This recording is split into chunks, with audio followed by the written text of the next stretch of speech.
tunaingia kwenye mateso mbalimbali, ila kutoka kwenye mateso tunachukua muda mrefu kutoka. Ni nini sababu?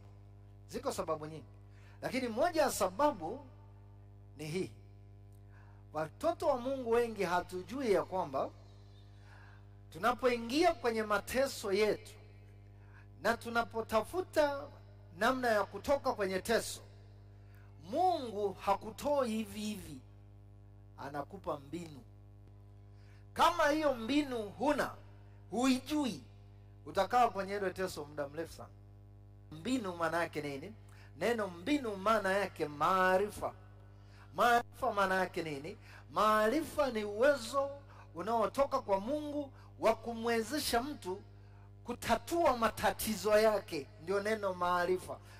Nikupe mfano. Wana wa Israeli waliwahi enda jangwani, wakakutana na teso. Lile teso ambalo Biblia inatufundisha, inasema walikuwa wanaumwa na nyoka. Nyoka alipowauma, Biblia inatufundisha wakaenda kwa Mungu wakaomba msaada. Angalia alichokifanya Mungu. Mungu hakuwatoa tu. Mungu alimpa Musa mbinu, akamwambia tengeneza sanamu ya nyoka, kila atakayemwangalia atapona. Hiyo ndio tunaita mbinu. Mungu alimpa mbinu. Bwana Yesu asifiwe sana. Jambo la pili, sikiliza. Kwa nini tunakwama? Ni kwa sababu hatujui milango au mlango unaoweza kupitisha teso la mtu. Sikiliza. Mungu ili akutoe kwenye teso anakupa mbinu. Na cha kwanza atakachokufundisha ni kuanza kukuambia kwamba teso ulilo nalo mlango wake ni huu. Mlango wa kwanza ambao mwanadamu anaweza kukutana na teso, mlango wa kwanza ni imani yake kujaribiwa.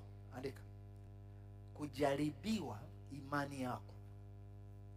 Kujaribiwa imani yako. Ukishasema tu Yesu ni Bwana na Mwokozi wa maisha yangu, na muamini, nimempokea, mimi nimempokea Yesu ni Bwana na Mwokozi wa maisha yangu, hiyo imani ambayo wewe unasema uko nayo kwa Yesu, ni lazima siku moja Yesu ataijaribu, ataipima. Ni kweli huyu ana imani hii au hana imani? Mungu alikutana na mtu anaitwa Ibrahim.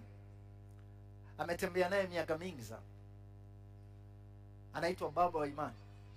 Mungu amempima mara nyingi tu Ibrahim, hiyo imani